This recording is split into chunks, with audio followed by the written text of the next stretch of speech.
Happy Teachers Month po sa lahat ng mga guro sa buong Pilipinas.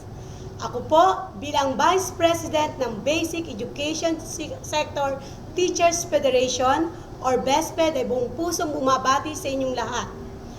At hindi kaya't na kayo po ay makilahok, makisama sa mga samut-saring programa, gawain at kampanya na atin pong ilulunsad para sa isang buong buwan ng pagdiriwang na magsisimula po ngayong ika-5 ng Setyembre na matatapos hanggang sa ika-5 ng buwan ng Oktubre, na ang araw na nilaan para sa selebrasyon ng mga kaguruan sa buong mundo.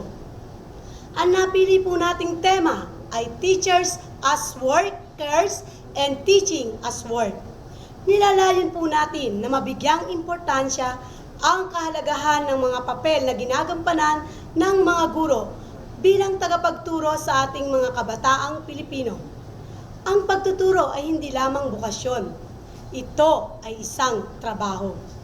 At bilang manggagawa, ang lahat ng mga guro ay may mga karapatang batayan na dapat itaguyod at isulong upang maiangat ang kanilang mga kalagayan sa ating lipunan.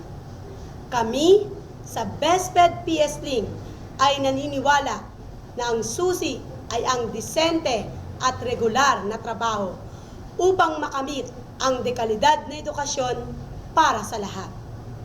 Kaya tulungan niyo po kami, makiisa, makilahok, sumama sa mga kampanya na ating ilulunsad sa buong sangbuan ng pagdiriwang. Magkakaroon po tayo ng 3 komperensya sa iba't ibang rehiyon at isang pambansang komperensya para sa mga kaguruan sa buong Pilipinas. Ang mga guro ay nangangailangan na makabuo ng isang kolektibo, komprehensibong posisyon at kampanya upang higit na maisulong ang kapakanan ng mga kaguruan sa buong Pilipinas. Inaanyayahan ko rin po kayo na makabahagi sa ating Pan-Sign campaign.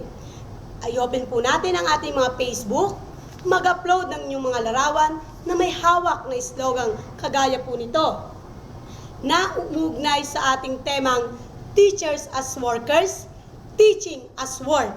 At ilagay po ang inyong mga ahensya ng inyong eskwelahan na inyong kinabibilangan at ang rehiyon na inyong kinabibilangan.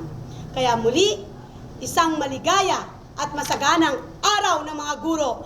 Mabuhay tayong lahat, mabuhay ang sektor ng edukasyon, mabuhay ang pag-uunyon sa edukasyon. Salamat po.